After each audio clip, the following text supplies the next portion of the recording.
बिस्मिल्लाहिर्रहमानिर्रहीम। अस्सलाम वालेकुम नादरीन, आप यूट्यूब चैनल देख रहे हैं, मैं इमरान ख़ान हूँ। नादरीन, हमने टेलीथॉन की और बड़ी कामयाब टेलीथॉन हुई। बहुत सारे जो सहाफ़ती नाम हैं वो उसके अंदर शामिल थे। मैं सबके नाम नहीं ले सकता, लेकिन बहुत बड़ी शख्सियात थी। साबिर शाकिर भाई थे हमारे साथ, और ये मकबूल जान साहब थे, हारून रशीद साहब थे, दोनों बहुत सीनियर लोग हैं। खालिद जमील साहब थे हमारे साथ।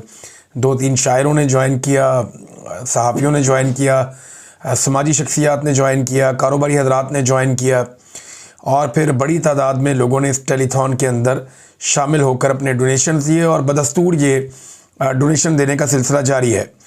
ये आप QR कोड्स देख सकते हैं हमारी स्क्रीन के ऊपर, ये लगे रहेंगे, वक्तन फ़वक्तन आप देखते रहेंगे। इसमें जो एक QR कोड है वो पाकिस्तान के लिए है, दूसरा जो है वो मगरबी ममालिक के लिए है। तो इनके ज़रिए से आप फ़ंड रेजिंग कर सकते हैं सैलाब मुतासरीन के लिए, और ये पैसा सैलाब मुतासरीन के ऊपर ख़र्च किया जाएगा। ये जहाँ बरतानिया में NGOs हैं जो ये पैसा इकट्ठा कर रही हैं, और ये हमारे साथ मिलकर हमारी निगरानी में पाकिस्तान में इस पैसे को ख़र्च करेंगे, ताकि जो सैलाब मुतासरीन हैं उनकी तकालीफ़ कम करने में हम भी अपना कोई रोल प्ले कर सकें। नाज़रीन, आज के दिन में मैं गुजारिश करना चाहता हूँ, बताना चाहता हूँ, लीड्स के जो हमारे रहने वाले बरतानिया के दोस्त अहबाब हैं उन्हें बताना चाहता हूँ कि फ़ंड रेजिंग के लिए आज शाम को हम लीड्स में आ रहे हैं। ये जनाब बरतानिया का शहर लीड्स है, वहाँ पे जो प्रोग्राम है वो banqueting hall Leeds City Council, और ये पोर्टलैंड क्रीसेंट लीड्स, और इसका जो पोस्ट कोड है वो LS11UR। और इसके बाद जो है वो इसमें इनका कॉन्टैक्ट नंबर भी है, ये आप पढ़ सकते हैं, आपको नज़र आ जाएंगे। ये एड्रेस और कॉन्टैक्ट नंबर और एड्रेस जो है वो आपको नज़र आ रहा होगा। ये जो पोस्टर है इसके ऊपर। तो लीड्स में एक प्रोग्राम है सैलाब मुतासरीन के लिए, वहाँ पे आज हम प्रोग्राम करने जा रहे हैं। जो तंजीम करवा रही है, जो लोग मौजूद हैं वहाँ पे, उनके ये नंबर्स भी हैं, इस पर भी आप रब्ता करके उनसे पूछ सकते हैं। तो ये प्रोग्राम वहाँ शुरू होगा शाम को 4 बजे से लेकर रात 8 बजे तक। तो इसमें जो वहाँ रहने वाले लोग हैं या आसपास रहने वाले लोग हैं वो शिरकत करें और सैलाब मुतासरीन की मदद के लिए अपना रोल प्ले करें। हालात क्या है नादरीन, बहावलपुर के इलाके उच्च शरीफ से जो मनाजिर आए हैं वो बड़े तकलीफ़देह हैं। एक बहुत बड़ा मसला इन इलाकों में जो जन्म ले चुका है वो भूख का है। इंसान भी भूखे हैं और जानवर भी भूखे हैं, मासूम बच्चे भी भूखे हैं, और जो वीडियोज़ आ रही हैं वो बहुत तकलीफ़देह हैं। तकरीबन तमाम सहाफ़ियों से अब मेरी गुफ्तगू हो चुकी है जो वहाँ पे सैलाबज़दा इलाकों में मौजूद हैं। लगभग सारे सहाफ़ियों से मेरी बात हुई है। कुछ से तो हमने बात की जब हमारी टेलीथॉन चल रही थी, ट्रांसमिशन उसमें की, उसमें जो है वो अदनान हैदर साहब वहाँ मौजूद थे, उन्होंने ट्रांसमिशन में बात की, हसनैन ने बात की, उसके अलावा वहाँ पे गोंदल साहब ने बात की, दीगर कुछ और दोस्त जो वहाँ करीब मौजूद हैं उन्होंने बात की। तो उन्होंने बताया जी जो मालूमात उन्होंने दी हैं वो बड़ी मायूस कुन है। जितने हालात हमने बुरे बयान किए हैं उससे भी बदतर हालात हैं इस वक्त। अगर आप वहाँ पे सहाफ़ियों से रियल रिपोर्ट लें तो आपको पता चलता है। रेस्क्यू और जो रिलीफ का ड्रामा है वो सिर्फ वहाँ तक महदूद होता है जहाँ तक राजकुमारी टिकटॉकनी या उनकी कोई साथी टिकटॉकर वहाँ पे मौजूद हो, बस वहाँ तक ही एक ये ड्रामा महदूद होता है। एक ख़ास बंद का इलाका है जहाँ पे ब्यूरोक्रेट भी जाते हैं, पुलिस भी जाती है, मीडिया को भी ले जाया जाता है, जबकि वहाँ पे जो टिकटॉकनियाँ हैं वो भी वहाँ पे आती हैं, और ये जो राजकुमारी की हुकूमत है वो वहीं पे आके और वहाँ से वापस चले जाते हैं। और उसी जगह के ऊपर पूरा एक डेरा भी एक लगाया हुआ है सीनियर मिनिस्टर ने पंजाब की, और जबकि आवाम बाकी जगहों पे बिलक बिलक कर रो रहे हैं। अभी मैं एक वीडियो देख रहा था, इसमें शहबाज साहब जो है वो बहुत दूर के इलाकों में निकल गए और उन्होंने जाकर वहाँ से रिपोर्ट किया कि यहाँ पे तो कोई रेस्क्यू वाला पहुँचा ही नहीं, हुकूमत का यहाँ पे कोई वजूद ही नहीं है, कोई भी लोगों की मदद के लिए नहीं आया, बल्कि लोग अपनी मदद आप करने की कोशिश करते हैं, लेकिन पानी में वो अपनी मदद कैसे करें। अब पानी कोई 1 आधा फुट नीचे गया है, जो अब तक इतलात आ रही है जिस वक्त मैं ये वीडियो रिकॉर्ड कर रहा हूँ। उम्मीद है कि पानी और नीचे चला जाएगा, लेकिन थोड़ा बहुत पानी नीचे गया है, लेकिन इसके बावजूद लोगों की मुश्किलात कम नहीं हुई। इन लोगों को कैंपों में कितना अर्सा रहना पड़ेगा, इसके बारे में जब मैंने वहाँ जो जर्नलिस्ट उनसे पूछा, उन्होंने कहा जी जिस तरह ये पानी निकल रहा है ना बहुत स्लो है। तो वो ये कह रहे थे कि ऐसा लगता है कि 1 महीने तक भी हो सकता है या इससे ज़्यादा भी हो सकता है इन लोगों को खैमों में रहना पड़े। तो इन्हें चारपाइयाँ चाहिए होगी, बाकी सामान चाहिए होगा, राशन चाहिए होगा, इन्हें खुद कफ़ील भी करना होगा ताकि यहीं पे खुद खाना पका के खाना शुरू कर दें, और पीने का साफ़ पानी जो है वो बहुत बड़ी ज़रूरत है, वो भी चाहिए होगा। जानवरों का चारा ये इतना सारा कहाँ से लेकर आएंगे? ये एक ऐसा बड़ा सवाल है जिसका जवाब अभी तक कोई भी नहीं दे सका। हुकूमत चारा लेकर आती है लेकिन वो अपने कैंप की बैक साइड में रखती है। वो चंद ट्रक आते हैं, वो जानवरों के लिए नाकाफ़ी है। जो जानवर सैलाब के अंदर फंसे हुए हैं, लोगों ने अहातों के अंदर बंद किए हुए हैं, उनको बीमारियां फैल रही हैं और उनके खुरों के अंदर प्रॉब्लम हो रही है। साथ ही साथ वो जानवर इंतहाई लागर हो चुके हैं, उनके जिस्म की हड्डियां निकल आई हैं और ये मवेशियों की हालत है इस वक्त। अलीपुर का जो है वो मरीम नवाज़ साहिबा मुबैना तौर पे अब दौरा करेंगी और इसका पता ऐसे चला कि वज़ीर आला हाउस से अनाउंस नहीं किया, ये वहाँ मकामी लोगों ने एक वीडियो बना के भेजी। उस वीडियो में जो सड़कें कुछ बच गई हैं, क्योंकि एक छोटा सा एरिया है शहर का जो बचा हुआ है, बाकी तो सारा वो तहसील तो डूब गई सब, तो वो जो एरिया थोड़ा बचा हुआ है वहाँ पे सड़कें तामीर की जा रही हैं रातों रात। यानी मशीनें लगा के सड़कों को सीधा किया जा रहा है, उनको तामीर किया जा रहा है, रास्ते बराबर किए जा रहे हैं, रुकावटें हटाई जा रही हैं। तो वहाँ लोगों ने अंदाज़ा लगाया कि मरीम नवाज़ आने वाली है और जब इधर उधर पूछा तो पता चला कि जी मरीम नवाज़ आ रही है। तो आप अंदाज़ा करें कि इस सैलाब के माहौल में, तबाही और बर्बादी के इस माहौल में, जहाँ इंतज़ामिया को अपनी सारी मशीनरी और ताकत को इस्तेमाल करना चाहिए था सैलाबज़दा लोगों की ज़िंदगियाँ बचाने के लिए, वहाँ पे राजकुमारी की आमद के मौके पर टिकटॉक्स अच्छे बन जाएं, इस वजह से जो है वो सड़कें रातों रात तामीर की जा रही हैं, उनको सेट किया जा रहा है, मरहम पट्टी की जा रही है सड़कों की। तो ये बड़ी अजीब चीज़ है, शायद आपको ये अजीब लग रही होगी, लेकिन मुझे अच्छी तरह याद है कि शहबाज शरीफ भी जब किसी मुकाम का दौरा करते थे तो उनके जाने से पहले वहाँ पे सड़कों की मरहम पट्टी की जाती थी और मैंने एक दो दफ़ा ये बातें रिपोर्ट की, तो उस पर शहबाज शरीफ साहब ने और उनकी कैबिनेट ने और उनके लोगों ने उस दौर में बहुत बुरा बनाया था और मेरे ऑफिस में शिकायत लगा दी थी। नाज़रीन, सैलाब मुतासरीन ये कह रहे हैं कि हमारे बच्चों की जानें जो हैं वो बचाई जाएं। देखिए, ये बाकायदा वीडियो इसकी मौजूद है कि जर्नलिस्ट वहाँ पे रिपोर्टिंग कर रहे हैं, मरियम औरंगज़ेब वहाँ पे मौजूद हैं, सैलाब मुतासरीन कह रहे हैं जी हमारे बच्चों की जानें बचाएं, हम इनको कह के थक गए, हमारे बच्चे वहाँ फंसे हुए उनको नहीं बचा रहे। तो वज़ीर साहबा ये फरमाती हैं कि झूठ मत बोलो, यानी किसी गरीब आदमी को मुंह के ऊपर कह देना कि झूठ मत बोलो। अपने जैसा समझा है सारों को कि जब दिल किया कि मेरी तो लंदन तो क्या पाकिस्तान में भी कोई प्रॉपर्टी नहीं है, क्लेबरी फॉन्ड आ गया निकल के बीच में से। तो ये कहानियाँ और ये झूठ जो है ये हमने बहुत सुने हैं। गरीब आदमी के पास करैक्टर ही तो रह जाता है, बाकी होता क्या है उसके पास जो वो छोड़ के जाता है। लोग उसके लिए दुआ करते हैं बाद में, कोई लंबी चौड़ी जायदादें तो है नहीं उसके पास। तो आपके तो रजिस्टर्ड झूठ हैं जो पकड़े गए हैं और बार बार पकड़े गए हैं। हम डील करके नहीं गए, फिर वो मुआहदा सामने आ गया जिस पे डील करके मियाँ साहब बाहर गए थे। तो ये तो बहुत ढेरों झूठ है, मैं बोलना शुरू करूँ तो 1 दर्जन झूठ तो अभी गिनवा दूंगा मैं, और वो भी मेजर बड़े बड़े झूठ। छोटे झूठों का तो इनका एक अंबार लगा हुआ, रोज़ाना की बुनियाद पे ही बोलते हैं। तो आप देखें ना, वो गरीब आदमी को कह दिया झूठ मत बोलो, मीडिया के सामने शोर मचाओगे तो कुछ नहीं होगा, धमकी भी लगा दी साथ। एक तो उस पर तोहमत लगा दी, इल्ज़ाम लगा दिया कि तुम झूठ बोल रहे हो।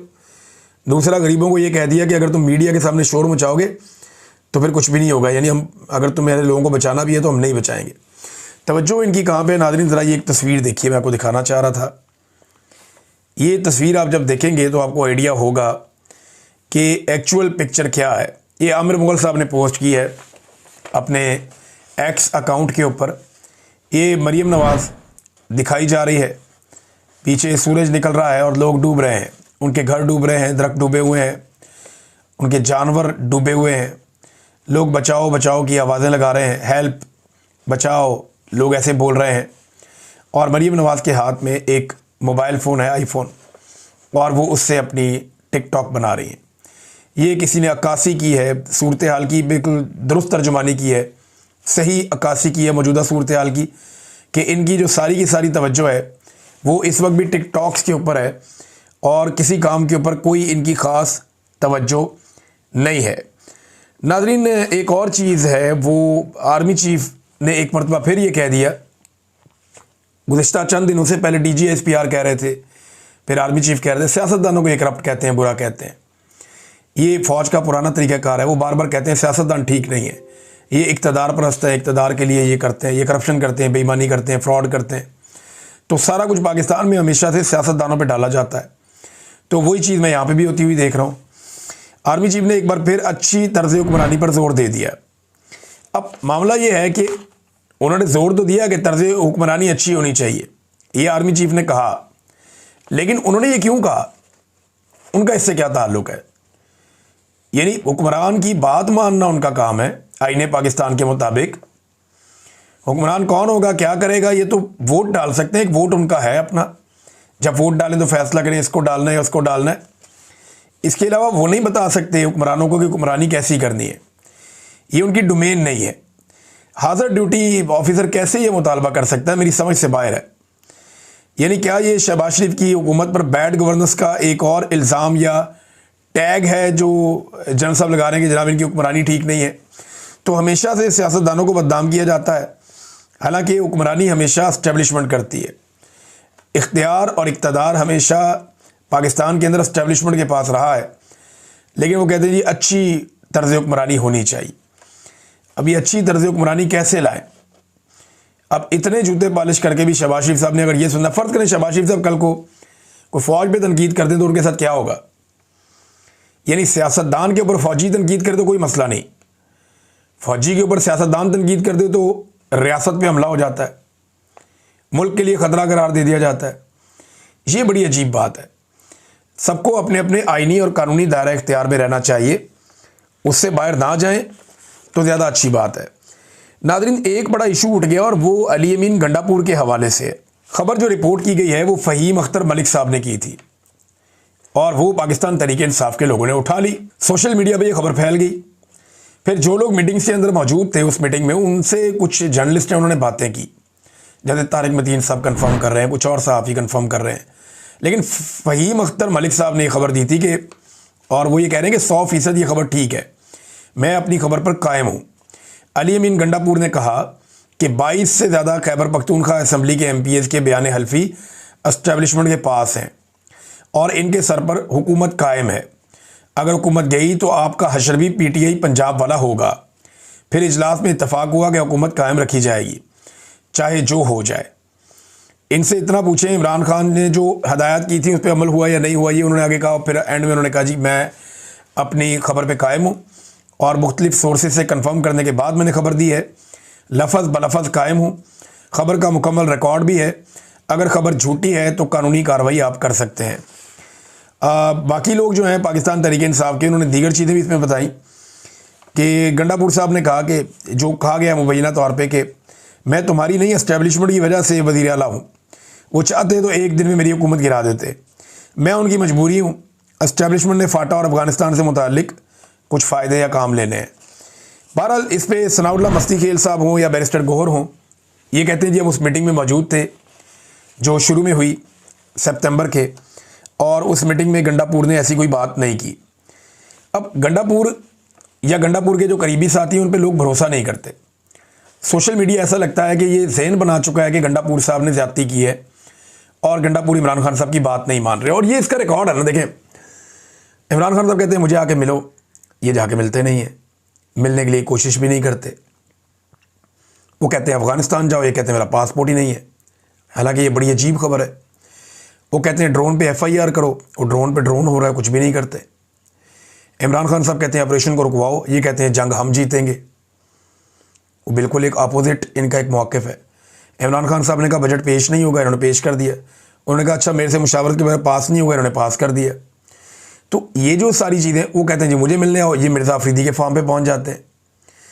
तो 4-5 ऐसे मुतालबात हैं इमरान खान साहब के जो उनकी हदायत हैं, जिन पे अली अमीन गंडापुर साहब ने गुज़िश्ता कुछ अरसे में कोई अमल दरामद नहीं किया। एक सवाल ये उठता है कि अली अमीन गंडापुर साहब अब सख्त ज़बान इस्तेमाल करते हैं, इसके बावजूद लोग उन पर भरोसा नहीं करते। यानी अभी इन्होंने कल जो स्टेटमेंट रात को आया उसमें बड़ी धमकियाँ दी है कि ऑल ओवर द वर्ल्ड में चैलेंज कर रहा हूँ, सबके लिए बात कर रहा हूँ। ऑल ओवर द वर्ल्ड करने की ज़रूरत ही नहीं है, पाकिस्तान में बात करनी है सिर्फ, और डी चौक जाना था, वहाँ आप गए नहीं। बहरहाल गंडापुर साहब कहते हैं जी कि इमरान खान को कोई माइनस नहीं कर सकता, कोई बाइकल हाल ऐसा नहीं है, किसी के बाप में भी ये हिम्मत नहीं है। बड़ी धमकियाँ में सख्त लहजा, लेकिन PTI अब मुतासिर नहीं होती उनके स्टेटमेंट से। गंडापुर साहब के अपने मीडिया के करीबी लोग हैं कुछ, वो इसको वायरल करने की कोशिश करते हैं, यानी वो इसको उनका स्टेटमेंट उठाते हैं, उसको लगाते हैं, लेकिन वो वायरल होता नहीं है। लोग उसे रीपोस्ट ही नहीं करते, बल्कि उसके ऊपर लोग जो कुछ लिखते हैं वो मैं यहाँ पढ़ भी नहीं सकता। गंडापुर साहब की मुखालफत पार्टी में बहुत हद तक बढ़ चुकी है। अगर इमरान खान साहब ने गंडापुर को रेस्क्यू ना किया तो उनकी हालत शेर अफजल मरवत वाली हो जाएगी, या उनकी हालत जहांगीर तरीन वाली हो जाएगी। या वो महमूद खान और परवेज़ खट्टक बन जाएंगे। मुझे तो ऐसा दिखाई दे रहा है, नहीं साफ दिखाई दे रहा है गंडापुर साहब दोबारा DI खान से इलेक्शन भी नहीं जीत पाएंगे। अगर इमरान खान साहब ने उन्हें रेस्क्यू ना किया तो वो इलेक्शन लड़ने की पोजीशन में नहीं होंगे। अब चाहे वो जितने मर्जी सख्त स्टेटमेंट दें, लोग तो उनके दिन गिन रहे हैं कि बाकी महीना रह गया, 2 महीने आपके गुजर गए। आपने 90 दिन का टाइम दिया था और आपने कहा था मैं अपने आप को टाइम दे रहा हूँ कि अगर मैं इमरान खान साहब को बाहर ना निकाल सका 90 दिन में तो फिर मैं फैसला करूँगा अपनी सियासत का, छोड़ दूंगा सियासत। तो अब गंडापुर साहब के पीछे दिन रह गए थोड़े, लेकिन साथ ही साथ उन्होंने कुछ और स्टेटमेंट्स देना शुरू कर दिए हैं। और वो अब अक्सर ये भी कहते हैं कि देखें इमरान खान ने अपना फ़ैसला खुद करना है, एस्टेब्लिशमेंट तो उनके पीछे पड़ी हुई है, अब तो जो मर्ज़ी करें। लेकिन गंडापुर साहब का वो कहते हैं ना, एक पंजाबी में एक मिसरा है बड़ा मज़ेदार शेर है, बल्कि जो बोल ज़बानों निकल गया वो तीर कमानों निकल गया, कि मुंह से आपके जो बोल निकल गया वो कमान से निकले हुए तीर की तरह है, वो वापस नहीं आता, वो फिर अपने टारगेट पे जाके लगता है। तो गंडापुर साहब ने ऐसे ही किया। आप देखें ना जहांगीर तरीन साहब की हालत क्या हो गई, इन्होंने भी इमरान खान साहब से बेवफाई की थी। वैसे इमरान खान साहब की अजीब किस्मत है, जो भी उन्हें धोखा देता है वो एक्चुअली अपने आप को धोखा दे देता है। यानी मैंने देखा उनकी एक साबिका अहलिया जो है, एक ऐसी थी जिससे उन्होंने सेटलमेंट के तहत तलाक ली और वो उनके साथ अच्छे रिलेशन रहे, तो वो ठीक है। अब इमरान खान साहब की एक दूसरी बीवी भी है। अब उनके ऊपर मुबैना तौर पे ये एलिगेशंस भी लगे कि उन्होंने कोई माली फ़ायदा वायदा लिया है, लेकिन आप देखें कि उन्होंने इमरान खान के बारे में कितना कुछ कहा, कितनी नेगेटिव बातें की हैं। एक तरह का धोखा है कि आप एक बंदे के बारे में, उसके साथ पहले आपका निकाह है, बाद में आप उसके घर की बातें, और वो भी कोई झूठ कोई सच, यानी वो अजीबो गरीब जिनका सर पाँव भी नहीं है, वो बातें कर दी। और आप देखें उसका नुकसान इमरान खान को नहीं हुआ, उसी खातून को हुआ। ये अब एक रियलिटी है, आप इससे भाग नहीं सकते। जहांगीर तरीन ने इमरान खान साहब को धोखा दिया, अलीम खान ने दिया, देखिए उनकी हालत क्या है। परवेज़ खट्टक को देख लें आप, महमूद खान वापस इमरान खान के साथ शामिल होना चाहते हैं। तो जिसने धोखा दिया उनके साथ आप देखें वो पब्लिकली वो कहाँ पहुँच गए। अब जहांगीर तरीन साहब ये कहना शुरू हो गए हैं कि उन्होंने सियासत छोड़ दी है। वैसे छोड़ना ही बनता है, जो उनके साथ हो गई है। इमरान खान साहब को छोड़ के पब्लिक ने तो उनके साथ हाथ किया, एस्टेब्लिशमेंट भी उनके साथ हाथ कर गई। यानी एस्टेब्लिशमेंट ने जहांगीर तरीन को लोधरा से नहीं जितवाया। आप ये देखें कि एस्टेब्लिशमेंट ने लाहौर से जितवा दिया ओन चौधरी को, और अलीम खान को जितवा दिया, जहांगीर तरीन को नहीं जितवाया। तो अब जहांगीर तरीन साहब कह रहे हैं जी मैं खिदमत करूँगा, और वैसे ऑप्शन भी कोई नहीं है उनके पास। उन्होंने कहा जी मैं सियासत नहीं करूँगा, मैंने छोड़ दी है। लेकिन जितना मैं जानता हूँ ना, सियासत ऐसी चीज़ है ये नहीं छूटती। अलीम खान साहब भी हल्फन क्या करते थे, बड़ा ज़ोर लगा कर कहते थे कि अब सियासत से मेरा कोई ताल्लुक़ नहीं, मैं कभी सियासत में नहीं आऊँगा। लेकिन वो फिर फंस गए, सियासत में आ गए, वज़ीर भी बन गए। तो वज़ीर बनने के बाद जो है वो अब दोबारा बयाना शयानत भी देते हैं। तो एक दिन जहांगीर तरीन भी वापस आ ही जाएंगे पॉलिटिक्स में। ये मुश्किल होता है कि बंदा जो पॉलिटिक्स करने वाला हो वो ज़्यादा देर तक अपने आप को पॉलिटिक्स से बाहर रख सके। एक अजीब चीज़ और है, इस पर ज़रा आप गौर कीजिएगा नाज़रीन, कि पाकिस्तान तहरीक इंसाफ के सोशल मीडिया पे पहले पाकिस्तान मुस्लिम लीग नून एतराज़ करती थी, फिर पाकिस्तान की एस्टेब्लिशमेंट एतराज़ करती थी। लेकिन आजकल जो सबसे ज़्यादा अटैक पाकिस्तान तहरीक इंसाफ के सोशल मीडिया पे होता है वो ना एस्टेब्लिशमेंट कर रही है, ना पाकिस्तान तहरीक इंसाफ की मुखालिफ जमातें कर रही हैं।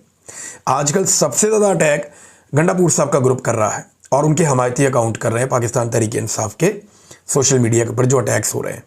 अब तक के लिए इतना ही। अपना ख्याल रखिएगा, अपने इस चैनल का भी। अल्लाह हाफ़िज़।